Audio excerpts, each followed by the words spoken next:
ಪ್ರಿಯರಾದವರೇ, ತಮ್ಮೆಲ್ಲರಿಗೂ ನಾನು ಈ ಸಮಯದಲ್ಲಿ ವಂದನೆಗಳನ್ನು ಸಲ್ಲಿಸೋಳಾಗಿದ್ದೇನೆ. ಯೇಸು ಕ್ರಿಸ್ತನ ನಾಮದಲ್ಲಿ ಈ ವಿಡಿಯೋವನ್ನು ನೋಡುವುದಕ್ಕೆ ತಮ್ಮೆಲ್ಲರನ್ನು ಹೃತ್ಪೂರ್ವಕವಾದ ಸ್ವಾಗತವನ್ನು ಬಯಸೋಳಾಗಿದ್ದೇನೆ. ತಾವೆಲ್ಲರೂ ಅನೇಕ ದಿವಸಗಳಿಂದ ನನ್ನ ವಿಡಿಯೋಗಳನ್ನು ನೋಡುತ್ತಾ ಕೇಳುತ್ತಾ ಇರಬಹುದು. ಆದರೆ ನಾನು ನಿಮ್ಮಲ್ಲಿ ವಿನಂತಿಸಿಕೊಳ್ಳುವುದೇನೆಂದರೆ, ನಾನು ಹೇಳುವಂಥ ವಾಕ್ಯವು ನಿಮಗೆ ಇಷ್ಟವಾದರೆ, ಅಥವಾ ದೇವರ ಸೇವೆಯು ನಿಮಗೆ ಇಷ್ಟವಿದೆಯಾದರೆ, ಅಥವಾ ದೇವರ ಸುವಾರ್ತೆ ಸಾರುವಂಥದ್ದು ನಿಮಗೆ ಇಷ್ಟ ಇದೆಯಾದರೆ, ದೇವರ ವಾಕ್ಯವು ಪ್ರಸಾರ ಆಗಬೇಕು, ಇನ್ನೂ ಹೆಚ್ಚಾಗಿ ಪ್ರಸಾರ ಆಗಬೇಕು ಎಂದು ನಿಮಗಿಷ್ಟ ಇರುವಾಗ, ನಿಮ್ಮ ಆತ್ಮಕ್ಕೆ ಈ ವಾಕ್ಯಗಳು ಮಾತಾಡುವಾಗ ನೀವು ಒಂದು ಕಾಮೆಂಟ್ ಹಾಕುವುದನ್ನು ಮರೆಯಬೇಡಿರಿ. ಅಷ್ಟೇ ಅಲ್ಲದೆ ಸಬ್ಸ್ಕ್ರೈಬ್ ಮಾಡಿರಿ ಹಾಗೂ ನಿಮ್ಮ ಗೆಳೆಯರಿಗೆ ಶೇರ್ ಮಾಡಬೇಕಾಗಿ ನಾನು ನನ್ನ ಸೇವೆಗೋಸ್ಕರ ನೀವು ಪ್ರೋತ್ಸಾಹಿಸಬೇಕಾಗಿ ನಾನು ತಮ್ಮಲ್ಲಿ ವಿನಂತಿಸಿಕೊಳ್ಳುತ್ತೇನೆ. ಪ್ರಿಯರಾದವರೇ, ಈ ದಿನದ ದೇವರ ವಾಕ್ಯಕ್ಕಾಗಿ ಆರಿಸಿಕೊಂಡಿರಲಿಕ್ಕಿರುವಂಥ ವೇದ ಭಾಗವು ಮತ್ತಾಯನು ಬರೆದ ಸುವಾರ್ತೆ 4ನೇ ಅಧ್ಯಾಯ ವಚನಗಳು 12-17. The book of Matthew chapter 4 verses 12-17. ನಾನು ಓದುತ್ತೇನೆ. ಯೇಸು ಗಲಿಲಾಯ ಸೀಮೆಯಲ್ಲಿ ಸುವಾರ್ತೆಯನ್ನು ಸಾರುವುದಕ್ಕೆ ಪ್ರಾರಂಭ ಮಾಡಿದ್ದು. ಯೋಹಾನನು ಸೆರೆಗೆ ಬಿದ್ದನೆಂದು ಯೇಸು ಕೇಳಿ ಆ ಸ್ಥಳವನ್ನು ಬಿಟ್ಟು ಗಲಿಲಾಯ ಸೀಮೆಗೆ ಹೊರಟು ಹೋದನು. ಬಳಿಕ ನಜರೇತ್ ಎಂಬ ಊರನ್ನು ಬಿಟ್ಟು ಜಬಲೋನ್, ನಫ್ತಲೀಮ್ ಎಂಬ ನಾಡುಗಳಿಗೆ ಬಂದು ಸಮುದ್ರದ ಹತ್ತಿರದಲ್ಲಿರುವ ಕಪೆರ್ನೌಮ್ ಎಂಬ ಊರಿನಲ್ಲಿ ಮನೆ ಮಾಡಿಕೊಂಡು ಇದ್ದನು. ಇದರಿಂದ ಯೆಶಾಯನೆಂಬ ಪ್ರವಾದಿಯ ಮುಖಾಂತರ ಹೇಳಿಸಿರುವ ಮಾತು ನೆರವೇರಿತು. ಆ ಮಾತು ಏನೆಂದರೆ, ಜಬಲೂನ್ ಸೀಮೆ ಮತ್ತು ನಫ್ತಲೀಮ್ ಸೀಮೆ, ಯೋರ್ದನಿನ ಆಚೆ ಸಮುದ್ರದ ಕಡೆಗಿರುವ ಸೀಮೆ, ಅನ್ಯ ಜನಗಳಿರುವ ಗಲಿಲಾಯ ಸೀಮೆ, ಕತ್ತಲಲ್ಲಿ ಸಂಚರಿಸಿದ ಈ ಸೀಮೆಗಳ ಜನರಿಗೆ ದೊಡ್ಡ ಬೆಳಕು ಕಾಣಿಸಿತು. ಕತ್ತಲಾದ ದೇಶದಲ್ಲಿದ್ದವರಿಗೆ ಸೂರ್ಯೋದಯವಾಯಿತು ಎಂಬುದು ಅಂದಿನಿಂದ ಯೇಸು ಪರಲೋಕ ರಾಜ್ಯವು ಸಮೀಪಿಸಿತು, ದೇವರ ಕಡೆಗೆ ತಿರುಗಿಕೊಳ್ಳಿರಿ ಎಂದು ಸಾರಿ ಹೇಳುವುದಕ್ಕೆ ಪ್ರಾರಂಭ ಮಾಡಿದನು ಎಂದು ನಾವು ಈ ಒಂದು ವಚನಗಳಲ್ಲಿ ನೋಡುವರಾಗಿದ್ದೇವೆ. ಕರ್ತನಲ್ಲಿ ಪ್ರಿಯರಾದವರೇ, ಯೇಸು ಸ್ವಾಮಿ ಗಲಿಲಾಯ ಸೀಮೆಗೆ ಸೇರಿದ ನಜರೇತ್ ಎಂಬ ಊರಿನಿಂದ ಆತನು ಬಂದು ಯೋರ್ದನ್ ಹೊಳೆಯಲ್ಲಿ ದೀಕ್ಷಾ ಸ್ನಾನ ಮಾಡಿಸುತ್ತಾ ಇದ್ದ ಯೋಹಾನನ ಬಳಿಗೆ ಬಂದು ದೀಕ್ಷಾ ಸ್ನಾನ ತೆಗೆದುಕೊಂಡು ಆದ ನಂತರ ಆತನು ತನ್ನ ಸೇವೆಯನ್ನು ಪ್ರಾರಂಭ ಮಾಡಿದನು. ತನ್ನ ಸೇವೆಯನ್ನು ಪ್ರಾರಂಭ ಮಾಡುವುದಕ್ಕೋಸ್ಕರ ಆತನು ಊರನ್ನು ಬಿಟ್ಟು ಬೇರೆ ಊರಿಗೆ ಬರಬೇಕಾಯಿತು. ನಜರೇತ್ ಗಲಿಲಾಯ ಸೀಮೆಯಲ್ಲಿರಲಿಕ್ಕಿರುವಂಥ ನಜರೇತ್ ಎಂಬ ಊರನ್ನು ಬಿಟ್ಟು ಬರಬೇಕಾಯಿತು. ಕಾರಣ ಏನಂತಂದರೆ, ಅಲ್ಲಿ ಯೋಹಾನನನ್ನು ಸೆರೆಮನೆಯೊಳಗೆ ಹಾಕಿರುವಂಥ ವಿಷಯ ಯೇಸು ಸ್ವಾಮಿಗೆ ತಿಳಿಯಿತು. ಆದ್ದರಿಂದ ಆತನು ಯೇಸು ಸ್ವಾಮಿ ಅಲ್ಲಿಂದ ಜಾಗ ಖಾಲಿ ಮಾಡಿ ಬೇರೆ ಊರಿಗೆ ಆತನು ಬಂದನು. ಬೇರೆ ಊರಂತಂದರೆ ಜಬಲೋನ್ ಮತ್ತು ನೆಫ್ತಾಲೀಮ್ ಎನ್ನುವಂಥ ನಾಡುಗಳಿಗೆ ಬಂದನು ಎಂದು ನಾವಿಲ್ಲಿ ನೋಡುತ್ತೇವೆ. ಈ ವಿಷಯ ಯೆಶಾಯ ಪ್ರವಾದನೆ ಗ್ರಂಥದಲ್ಲಿ ಯೇಸು ಸ್ವಾಮಿ ಹುಟ್ಟುವುದಕ್ಕಿಂತ ಎಷ್ಟೋ ವರ್ಷಗಳ ಹಿಂದೆ ಹಳೆಯ ಒಡಂಬಡಿಕೆಯಲ್ಲಿ ಯೆಶಾಯ ಪ್ರವಾದಿಯ ಮೂಲಕವಾಗಿ ಬರೆಯಲ್ಪಟ್ಟಿತು. ಅದು ಏನು ಬರೆಯಲ್ಪಟ್ಟಿತ್ತು ಅಂತಂದರೆ, ನಾವು ಇನ್ನೊಂದು ಸಾರಿ ಕ್ಲಿಯರಾಗಿ ಮತ್ತಾಯ 4 15ನೇ ವಚನದಲ್ಲಿ ನೋಡೋಣ. ಜಬಲೋನ್ ಸೀಮೆ ಮತ್ತು ನೆಫ್ತಲೀಮ್ ಸೀಮೆ, ಯೋರ್ದನಿನ ಆಚೆ ಸಮುದ್ರದ ಕಡೆಗಿರುವ ಸೀಮೆ, ಅನ್ಯ ಜನಗಳಿರುವ ಗಲಿಲಾಯ ಸೀಮೆ, ಕತ್ತಲಲ್ಲಿ ವಾಸಿಸಿದ ಈ ಸೀಮೆಗಳ ಜನರಿಗೆ ದೊಡ್ಡ ಬೆಳಕು ಕಾಣಿಸಿತು. ಕತ್ತಲಾದ ದೇಶದಲ್ಲಿದ್ದವರಿಗೆ ಸೂರ್ಯೋದಯವಾಯಿತು ಸೂರ್ಯೋದಯವಾಯಿತು ಎಂಬುದು ಈ ವಿಷಯ ಪ್ರವಾದಿಯಾದ ಏಷಾಯ ಗ್ರಂಥದಲ್ಲಿ ಬರೆದಿರುವುದನ್ನು ನಾವು ಓದುತ್ತೇವೆ, ನೋಡುತ್ತೇವೆ. ಇದು ಆತನಿಗೆ ದರ್ಶನವಾಗಿ ಅಥವಾ ದೇವದೂತರು, ದೇವರ ಆತ್ಮನು ಏಷಾಯನ ಜೊತೆಗೆ ಮಾತಾಡಿ ಆತನು ಈ ವಿಷಯವನ್ನು ಮೊದಲೇ ಬರೆದಿರುವಂಥದ್ದನ್ನು, ಉಲ್ಲೇಖಿಸಿರುವಂಥದ್ದನ್ನು ಬೈಬಲ್ ಹಿಸ್ಟ್ರಿಯಲ್ಲಿ ನಾವು ನೋಡುವವರಾಗಿದ್ದೇವೆ.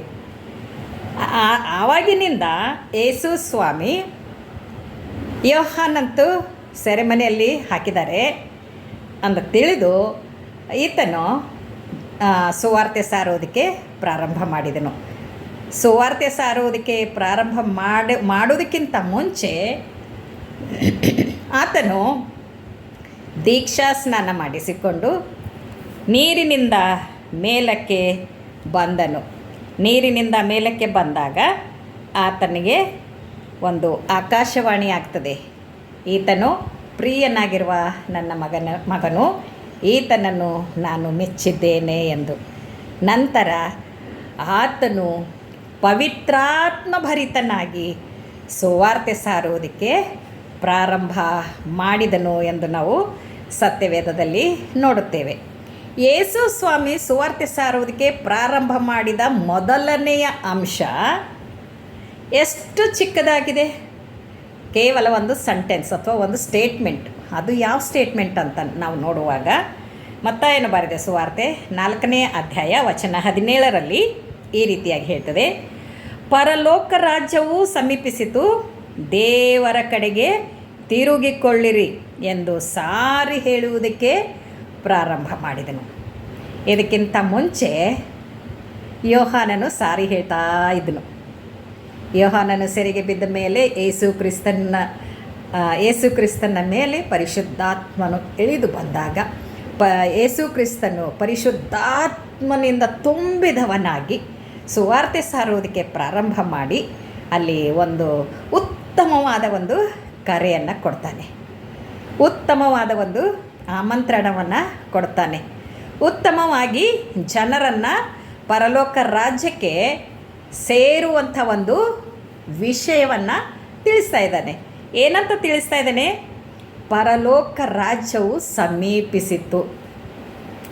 ಕರ್ತನಲ್ಲಿ ಪ್ರಿಯರಾದವರೇ, ಪರಲೋಕ ರಾಜ್ಯವು ಸಮೀಪಿಸಿತು ಎಂದು 2000 ವರ್ಷಗಳು ಮತ್ತು ಈಗ ನಡೆದಿರುವಂಥದ್ದು 2025 ವರ್ಷಗಳ ಪೂರ್ವದಲ್ಲಿ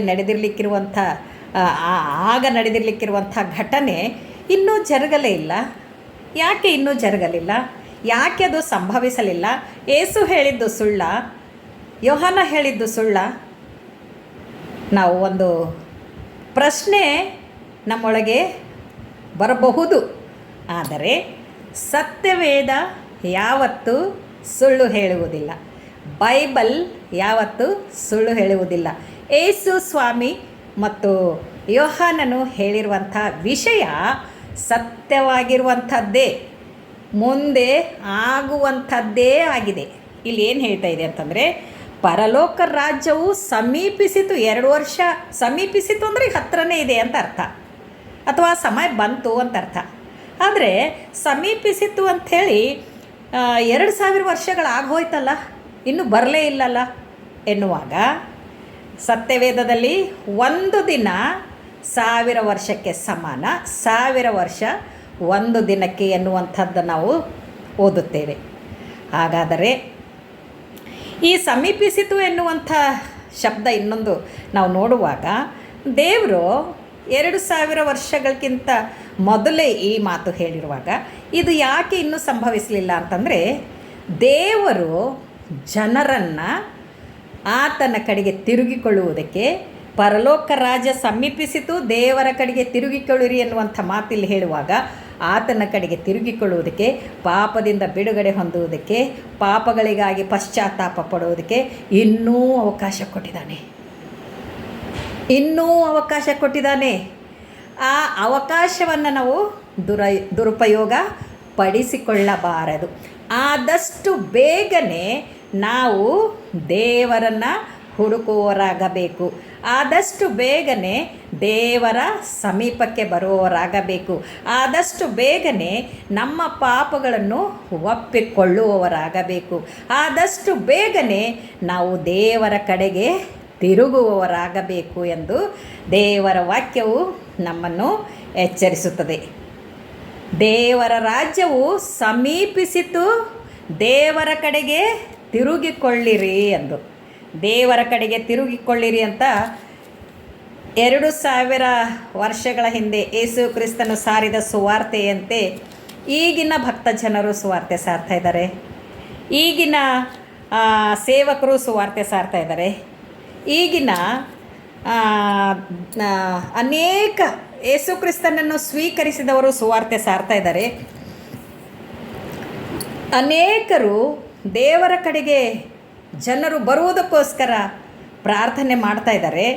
ಅನೇಕರು ಸೇವೆಯ ಕಾರ್ಯದಲ್ಲಿ ತೊಡಗಿರುವಾಗಲೂ ನಮ್ಮ ಕಣ್ಣುಗಳಿಗೆ ಅಂಟು ಬೆಳೆದಿದೆ, ನಮ್ಮ ಹೃದಯಕ್ಕೆ ಅಂಟು ಬೆಳೆದಿದೆ, ನಮ್ಮ ಕಿವಿಗಳು ಮುಚ್ಚಲ್ಪಟ್ಟಿವೆ.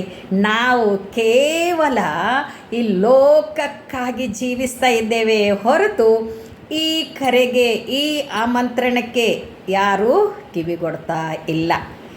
ಒಂದು ವೇಳೆ ದೇವರ ರಾಜ್ಯವು ಇದ್ದೇ ಕ್ಷಣದಲ್ಲಿ ಬರುವುದಾದರೆ ನೀನು ಎಲ್ಲಿ ಹೋಗುತ್ತೀಯಾ? ಒಂದು ದೊಡ್ಡ ಪ್ರಶ್ನೆ. ನಿನ್ನ ಮರಣದ ನಂತರ ನೀನು ಎಲ್ಲಿ ಹೋಗುತ್ತೀಯಾ? ಒಂದು ವೇಳೆ ಮರಣವು ಈಗಲೇ ನಿನಗೆ ಬಂತಾದರೆ ನೀನು ಎಲ್ಲಿ ಹೋಗ್ತೀಯಾ? ಅಥವಾ ಯೇಸು ಕ್ರಿಸ್ತನು ರಹಸ್ಯ ಬರೋಣದಲ್ಲಿ ಬರುವುದಾದರೆ, ತನ್ನ ಸಭೆಯನ್ನು ಎತ್ತಿಕೊಂಡು ಹೋಗೋದಕ್ಕೆ ಬರುವುದಾದರೆ ನೀನು ಎಲ್ಲಿ ಹೋಗ್ತೀಯಾ? ದೇವರು ಕೇಳುವಂಥ ಪ್ರಶ್ನೆ ಇದು. ನೀನು ಪರಲೋಕಕ್ಕೆ ಹೋಗ್ತೀಯಾ? ನರಕಕ್ಕೆ ಹೋಗ್ತೀಯಾ? ನೀನು ರಕ್ಷಿಸಲ್ಪಟ್ಟಿದೆಯಾ? ನೀನು ದೇವರ ಮಗಳ? ನೀನು ಯೇಸು ಕ್ರಿಸ್ತನ ಮಗಳ? ನೀನು ಯಾರಿಗೆ ಸಂಬಂಧಪಟ್ಟವಳು? ದೇವರಿಗೆ ಸಂಬಂಧಪಟ್ಟವಳಾಗಿದ್ದೀಯಾ ಅಥವಾ ಯೇಸು ಕ್ರಿಸ್ತನಿಗೆ ಸಂಬಂಧಪಟ್ಟವಳಾಗಿದ್ದೀಯಾ ಎಂದು ದೇವರು ನಿನ್ನನ್ನು ಕೇಳುವಾಗ, ಪ್ರಪಂಚದ ಜನರು ಅನೇಕರು ದೇವರ ವಾಕ್ಯಗಳಿಗೆ ಹೇಟ್ ಮಾಡುವುದನ್ನು ನಾವು ನೋಡ್ತಾ ಇದ್ದೇವೆ, ಕೇರ್ಲೆಸ್ ಮಾಡುವುದನ್ನು ನಾವು ನೋಡ್ತಾ ಇದ್ದೇವೆ, ಅದನ್ನು ಹೀಯಾಳಿಸುವುದನ್ನು ನೋಡ್ತಾ ಇದ್ದೇವೆ, ದೈವ ಸೇವಕರಿಗೆ ಅವಮಾನ ಮಾಡುವುದನ್ನು ನೋಡ್ತಾ ಇದ್ದೇವೆ, ನಿಂದೆ ಮಾಡುವಂಥದ್ದನ್ನು ನಾವು ನೋಡ್ತಾ ಇದ್ದೇವೆ. ಆದರೆ ಒಂದು ದಿನ ಬರ್ತದೆ, ಅವರು ಕಾಲು ತಿಕ್ಕಿ ಹತ್ತರೂ ಕೂಡ ಅವರು ಪರಲೋಕ ರಾಜ್ಯಕ್ಕೆ ಬಾಧ್ಯರಾಗುವುದಿಲ್ಲ. ಆ ಕಾಲ ಬರುವುದಕ್ಕೆ ಮೊದಲೇ ನಾವು ಸಿದ್ಧರಾಗಬೇಕು. ಆ ಕಾಲ ಬರುವುದಕ್ಕೆ ಮೊದಲೇ ನಾವು ದೇವರ ಕಡೆಗೆ ತಿರುಗಿಕೊಳ್ಳಬೇಕು. ಆ ಕಾಲವು ಸಮೀಪಿಸುವುದರೊಳಗಾಗಿ ನಿನ್ನ ಸೃಷ್ಟಿಕರ್ತನನ್ನು ಸ್ಮರಿಸಿಕೋ ಎಂದು ಪ್ರಸಂಗಿಯಲ್ಲಿ ಹೇಳಿದ ಹಾಗೆ, ಆ ಕೆಟ್ಟ ಗಳಿಗೆ ಬರುವುದರೊಳಗಾಗಿ ನಾವು ದೇವರನ್ನು ನಮ್ಮ ಸ್ವಂತ ರಕ್ಷಕನನ್ನಾಗಿ ಸ್ವೀಕರಿಸಿಕೊಳ್ಳಬೇಕು. ಈ ದೇವರ ರಾಜ್ಯವು ಸಮೀಪಿಸಿತು, ಆತನ ಕಡೆಗೆ ತಿರುಗಿಕೊಳ್ಳುವಂಥದ್ದು ದೇವರ ಕರೆಯಾಗಿದೆ. ಆ ಕರೆಗೆ ಕಿವಿಗೊಡಬೇಕಾಗಿದೆ. ಇದು ಕೇವಲ ಕ್ರೈಸ್ತರಿಗಾಗಿ ಅಲ್ಲ, ಇದು ಕೇವಲ ಯಾವ ಕ್ರೈಸ್ತ ಜಾತಿ ಮತದವರಿಗಲ್ಲ, ಇಡೀ ಪ್ರಪಂಚಕ್ಕೆ ದೇವರು ಕರೆ ಕೊಟ್ಟಿದ್ದಾನೆ. ಯಾವುದೇ ಭಾಷೆ ಆಗಿರಬಹುದು, ಯಾವುದೇ ಜಾತಿ ಜನಾಂಗ ಆಗಿರಬಹುದು, ಯಾವುದೇ ದೇಶ ಆಗಿರಬಹುದು, ಯಾವುದೇ ಮನುಷ್ಯ ಆಗಿರಬಹುದು, ಯಾವುದೇ ಸ್ತ್ರೀ ಆಗಿರಬಹುದು, ಯಾವುದೇ ಮಗು ಆಗಿರಲಿ, ಮುಪ್ಪಿನವರಾಗಿರಲಿ, ಮನುಷ್ಯ ಜೀವಿಗೆ ಎಲ್ಲರಿಗೂ ಈ ಕರೆ ಕೊಡಲ್ಪಟ್ಟಿರುವುದರಿಂದ ನಾವು ಆ ಸ್ವರಕ್ಕೆ ಕಿವಿಗೊಡುವವರಾಗಿರಬೇಕು. ಆ ಸ್ವರಕ್ಕೆ ನಾವು ಓಗೊಡುವವರಾಗಿದ್ದು ಏಸುವನ್ನು ಹುಡುಕಿಕೊಂಡು ಏಸುವನ್ನು ನಮ್ಮ ಸ್ವಂತ ರಕ್ಷಕನನ್ನಾಗಿ ಅಂಗೀಕರಿಸಿಕೊಂಡರೆ ಆತನು ನಮ್ಮನ್ನು ತನ್ನ ಮಕ್ಕಳಾಗಿ ಮಾಡಿಕೊಳ್ಳುವನು ಎಂದು ದೇವರ ವಾಕ್ಯವು ನಮ್ಮನ್ನು ತಿಳಿಸುತ್ತದೆ. ಒಂದೇ ಒಂದು ಸ್ಟೇಟ್ಮೆಂಟ್ನಲ್ಲಿ ತುಂಬ ಇಡೀ ಸತ್ಯವೇದದ ಈ ವಿಷಯವೇ ಅಡಕವಾಗಿದೆ. ದೇವರ ಸಮೀಪಕ್ಕೆ ಬನ್ನಿರಿ, ರಕ್ಷಣೆ ಹೊಂದಿರಿ, ಪಾಪದಿಂದ ಬಿಡುಗಡೆಯಾಗ್ರಿ, ಪರಲೋಕ ರಾಜ್ಯಕ್ಕೆ ಬಾಧ್ಯರಾಗ್ರಿ ಎಂದು ದೇವರು ಕರೆಯುವಂಥ ಈ ಶಬ್ದಕ್ಕೆ ಕಿವಿಗೊಟ್ಟು ದೇವರನ್ನು ನಮ್ಮ ಸ್ವಂತ ರಕ್ಷಕನನ್ನಾಗಿ ಅಂಗೀಕರಿಸೋಣವೇ? ರಕ್ಷಣೆಗೆ ಅವಕಾಶ ಮಾಡಿಕೊಡುವುದಕ್ಕೋಸ್ಕರ ನಮ್ಮ ಪಾಪಗಳನ್ನು ಒಪ್ಪಿಕೊಳ್ಳೋಣವೇ?